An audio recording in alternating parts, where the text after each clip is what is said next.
Sa araw na ito ay pag-uusapan natin ang mga kaganapan sa pinakabagong resupply mission na ginawa ng Philippine Coast Guard kahapon sa Ayungin Shoal sa utos ni Pangulong Marcos. Ngunit bago ang lahat, ay kung bago ka pa lang sa ating channel, ay mag-subscribe ka na at i-click mo na rin ang notification bell para lagi kang updated sa mga kaganapan at modernong kagamitan na ating pag-uusapan.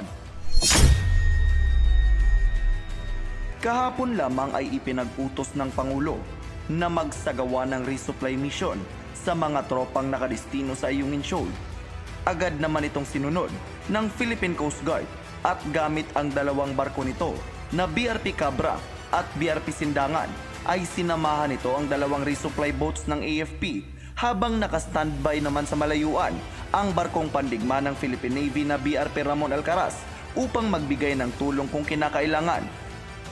Subalit, bago pa man makalapit sa Ayungin Shoal, ay pumosisyon na din ang China Coast Guard kasama ang nasa 10 Chinese militia vessels sa dadaanan ng Philippine Coast Guard upang harangan ito, at ito na ang mga sumunod na nangyari.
Subalit, ayon naman sa National Security Council, ay kinumpirma ng National Task Force West Philippine Sea na sa kabila ng tangkang pangaras ng China Coast Guard at mga Chinese militia vessels ay matagumpay pa rin na nakarating ang mga resupply boats kasama ang Philippine Coast Guard sa BRP Sierra Madre at naihatid ang mga kinakailangang supply.